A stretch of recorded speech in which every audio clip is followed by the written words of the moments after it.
Hi, and welcome back to the Optima Method. If this is your first time here, welcome. And if you've been building with me for a while, I'm so glad you're here. Today, we're talking about something that most business owners know they should have, but quietly avoid creating: the Master SOP. And before your brain goes, ugh, that sounds corporate, stay with me. Because the Master SOP is not about red tape, it's not about bureaucracy, and it's not about boxing yourself in. It's about building a business that doesn't collapse when you walk away. It's about clarity, it's about confidence, and it's about sustainability. This episode is going to walk you through the exact framework I use inside Optima Operations Consulting and why this one document can completely transform how your business runs. Now, let's talk about what a Master SOP really is. A Master SOP is not just a checklist. It's a central document that defines how a core process runs from start to finish. It answers multiple things that we really need to focus on. Why does this process exist?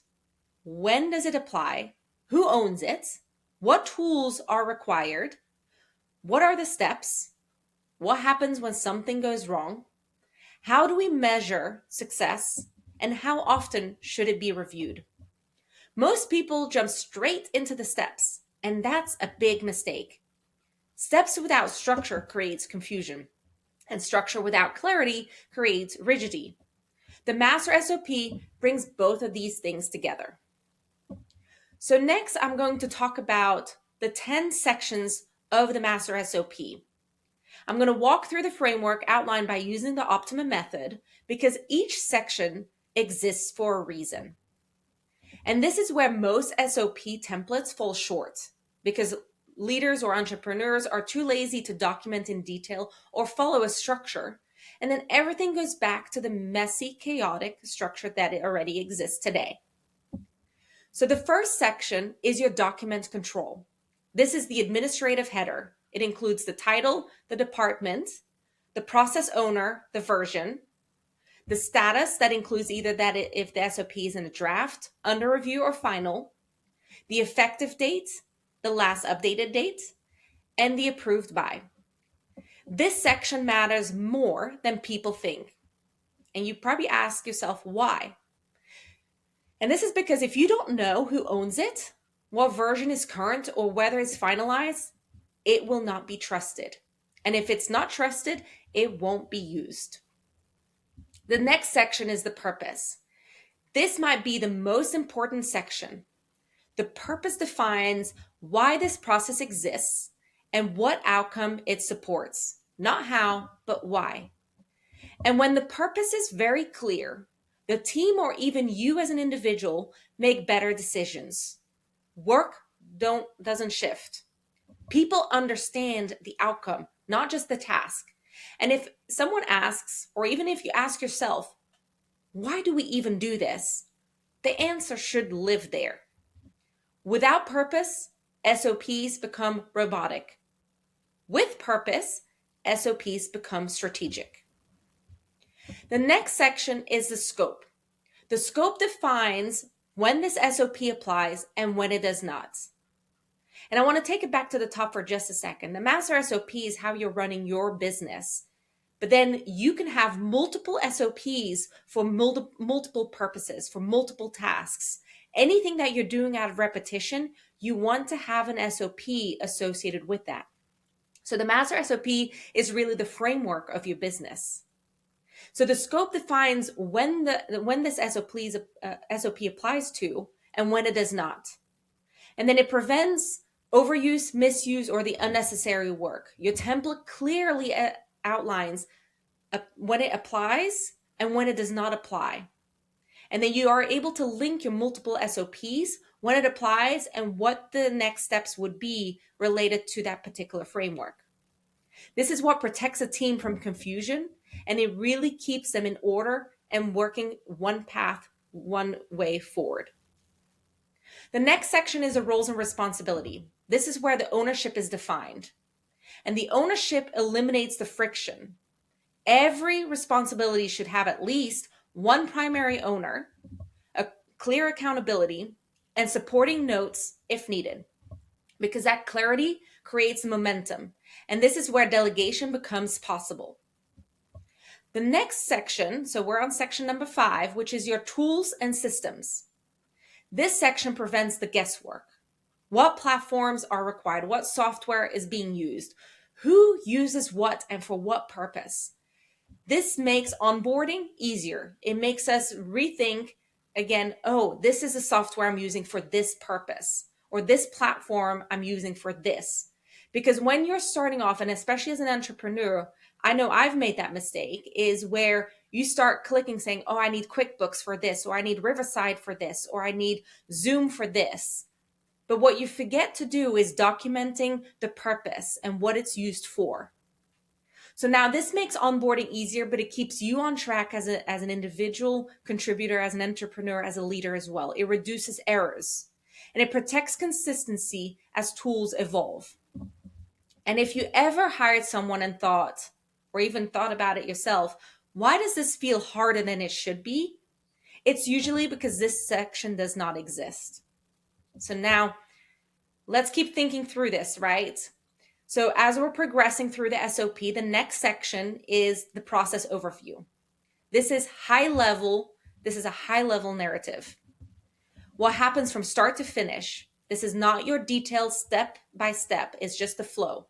And this could be a Visio as well, which makes it very easy to follow along, and especially when you're creating those steps next. This aligns the teams before they dive into execution. Think of it like the map before directions. So from your overview, you're going into your step-by-step procedure, which is your next phase of the SOP. Now we get tactical. And each step includes your step, your description, the owner, the inputs, and the outputs. This is what creates the items that are repeatable. This will allow someone else to step in confidently. So when you're walking away, or you're going on vacation with your family, or you need a mental health day, this is your time where somebody else can step in because you're able to give them that SOP and give it to them on a silver platter and say, here, do this for me. And this is what removes the everything lives in my head problem. And this solves the bigger problem of feeling like you're everything, holding everything together. The next step is your decision points and exceptions. So this is one of the most overlooked sections in SOPs because not everything follows a standard path. What happens when a client submits incomplete information? If you don't document this, the person who you're giving your SOP to will not know what the expectations are, and it will come back to you where you will end up saying, oh yeah, I'll do it. It's faster. Include when a deadline changes or when a tool fails or when a stakeholder pushes back. Think through, what are your roadblocks? What do you experience that you need to document so that way anyone can really take on and know at least what steps to take when a decision point needs to be made or an exception has to be followed. When decision points are documented, teams don't freeze, they act confidently. This reduces escalation, it increases ownership, and it protects the flow. Now, the next section is your quality checks. How do we know that the SOP actually worked? How do we know that the flow that you put in place is actually working? How do we know that the steps you documented is working successfully? What validations confirm success? So that's why you put quality checks in place. It prevents rework, maintains standards, and protects reputation. Because without quality checks, processes drift over time. And with them, standards stay intact. Now, like I've mentioned before, an SOP is not a monument. It's a document that continues to evolve. It changes over time. And so the last section in your SOP is really your timing and continuous improvement. When does this happen? How often? What documents does this connect to? And finally, how does this evolve? The continuous improvement section is critical because SOPs are not static. Your business is expected to grow. Tools will change. People will shift roles. The SOP should evolve and not break. It should go with you along the way. And that's probably the most exciting part, especially as an entrepreneur, as a business owner, or a leader. You want to see things evolve, because what you're writing down the first time, three months, 6 months, a year down the road, is not necessarily what you're going to expect from day one. So now, why does this matter for entrepreneurs or business owners? So if you're a solo business owner, you might think, I don't need this yet. But here's the truth. It does not matter if you're a solo business owner or if you work for a large corporation. The truth is, you want to scale. You want to delegate. You want to launch consistently. Or you simply stop carrying everything mentally. You need structure before growth demands it. The structure creates a freedom, not because you control it, but because it holds the weight on you. So even if you are in a corporate organization, you'll be surprised that most organizations don't have SOPs documented from start to finish for every single role, every single department, because every department got started by one individual who ended up sharing it, and a lot of it still belongs to one person. So in the end, working through the SOP, regardless of where you're at, you're going to use it to optimize your business and then operationalize. You're going to work through those motions over and over again over time. And that's the exciting part, because that's how your business is going to grow and you're going to be able to scale it. Now, the difference between startup versus established businesses is this Master SOP that I've created works in two different ways. For startups, it builds clarity from the beginning, no chaos to undo. But then for established businesses, it refines what already exists. It cleans the friction. It documents tribal knowledge. Both paths lead to the same outcome: confidence, consistency, and scalability. Now, there is an emotional side of SOPs. So let's talk about the real reason people avoid this. I know when I got started with my business, I wanted to stay away from it. And the longer that I took from staying away from the SOPs, the more overwhelming it became, because it felt heavy. It felt corporate. It felt overwhelming. But what is truly heavier? Carrying an entire business in your head? SOPs are not rigidity. They are about sustainability, and they allow your brain to create again. So the moment I actually started documenting, and I even document every single one of these podcasts too, the same format, the same way, for consistency. And it allows me to really remain focused on the work that I need to do. It allows me to scale. It allows me to create content. It allows me to launch faster, because I'm able to stay focused, following a structure, and it allows me to really establish my framework.